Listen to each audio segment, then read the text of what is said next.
Assalamualaikum warahmatullahi wabarakatuh. Perkenalkan, nama saya Rizkyana Marista, NIM 2022 3030. Saya dari kelas PBAB. Nah, baik, di sini saya akan mempresentasikan sebuah scrapbook untuk tugas mata kuliah bimbingan konseling. Untuk scrapbook yang saya buat itu tentang langkah-langkah regulasi emosi. Nah, apa aja sih langkah-langkah regulasi emosi itu? Mari kita masuk. Baik, yang pertama itu tentang pengertian regulasi emosi. Nah, apa sih regulasi emosi itu? Regulasi emosi itu adalah kemampuan seseorang dalam mengenali, mengendalikan, mengekspresikan emosi itu dengan baik agar tidak merugikan diri sendiri dan orang lain, seperti itu. Nah, emosi itu tidak bisa dihindari, tetapi emosi itu bisa dikendalikan. Nah, kita lanjut ke langkah-langkah regulasi emosi. Langkah-langkah regulasi emosi itu yang saya tuliskan di scrapbook ini ada 5 langkah. Nah, yang pertama itu ada mengenali emosi. Bagaimana sih kita mengenali emosi kita itu? Nah, sadari apa yang sedang kamu rasakan. Kenali emosi yang muncul.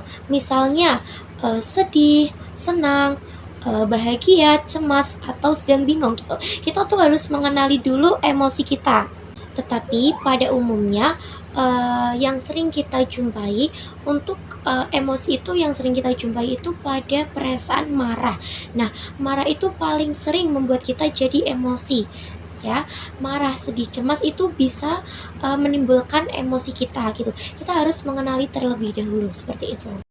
Setelah kita mengenali emosi kita, langkah keduanya itu kita harus mengenali diri sendiri, seperti yang telah saya tuliskan seperti ini. Nah, bagaimana sih cara mengenali diri itu? Sebelum beraksi, tenangkan diri terlebih dahulu agar emosi itu tidak menguasai diri kita. Beberapa langkah-langkah yang dapat untuk menenangkan diri itu sebagai berikut.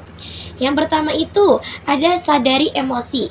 Yang kedua, kamu bisa tarik nafas. Terus yang ketiga, tenangkan. Terus yang keempat itu ada alihkan perhatian. Terus yang kelima itu ada berdoa. Dan yang keenam itu bisa mencari solusi.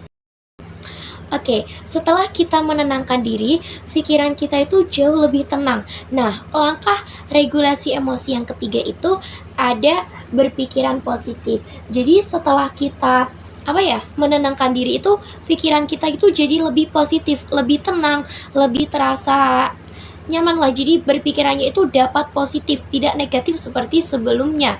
Nah, ubah pikiran negatif itu menjadi positif. Yakini bahwa setiap masalah itu ada jalan keluarnya. Jadi kita itu selalu berpikir positif untuk kedepannya. Nah, bagaimana sih kita mengubah pikiran negatif itu menjadi kepikiran positif? Contoh yang saya tulis di scrapbook saya itu ada 2. Yang pertama, semua ini salahku. Yang kedua, aku tidak bisa. Yaitu kan contoh dari kalimat negatif. Kita ubah ke kalimat positif, karena kan kita harus berpikiran positif itu. Nah, kalimat yang pertama, semua ini salahku, kita ubah ke positif. Jadi aku akan belajar dari kesalahan ini. Terus yang kedua itu, aku bisa, aku mampu mengatasi ini semua. Seperti itu. Jadi kita itu kedepannya itu selalu berpikiran positif. Jangan pantang menyerah, tetap terus semangat. Oke, next ya, kita lanjut ke langkah-langkah regulasi yang keempat. Langkah-langkah regulasi yang keempat itu ada mampu mengungkapkan emosi dengan baik. Nah, bagaimana sih cara mengungkapkan emosi dengan baik itu? Ya, kita bisa menyampaikan perasaan kita dengan cara yang tepat tanpa menyakiti perasaan orang lain. Nah, bagaimana agar tidak menyakiti orang lain itu? Gunakan dengan kata-kata yang sopan dan tenang saat berbicara. Nah, itu cara mengungkapkan emosi dengan baik. 5 langkah cara mengungkapkan emosi dengan baik. Yang pertama itu ada bicara dengan jujur. Terus yang kedua itu ada menggunakan kata-kata yang sopan. Yang ketiga itu bisa dilakukan dengan tidak memendam emosi yang terlalu lama. Terus yang keempat itu bisa dilakukan dengan menuliskan di buku diary. Terus yang terakhir atau yang kelima itu bisa dilakukan dengan cara bercerita dengan orang yang dapat dipercaya. Oke, kita lanjut ke step kelima. Setelah tadi kita mengenali langkah-langkah regulasi itu. Jadi langkah regulasi yang saya tulis itu ada 5 step atau 5 langkah. Tadi yang pertama itu ada mengenali emosi, terus yang kedua itu ada menenangkan diri, terus yang ketiga itu kita dapat berpikir positif. Yang keempat itu tadi mengungkapkan emosi dengan baik, dan yang kelima itu kita mencari solusi. Nah, mencari solusi ini, bagaimana sih kita mencari solusi itu dari permasalahan yang sebelumnya itu? Apa saja sih langkah-langkah dalam mencari solusi itu? Nah, yang pertama itu kita pahami dulu permasalahannya, ya. Kita pahami permasalahannya itu di bagian mana dan apa saja yang menjadi bahan masalah itu. Terus yang kedua itu kita bisa pikirkan beberapa pilihan agar tidak merugikan orang lain dan tidak merugikan diri sendiri. Terus yang ketiga itu ada pilih solusi terbaik. Nah, yang keempat itu lakukan dengan perasaan yang tanggung jawab. Gitu. Jadi emosi itu jadi lebih lebih enak diselesaikan kalau kita memiliki rasa tanggung jawab. Nah, di sini sudah saya tuliskan 4 contoh mencari solusi terbaik. Yang pertama itu ada bicara baik-baik. Seperti itu. Kedua itu ada minta maaf, dan ketiga itu mencari jalan tengah.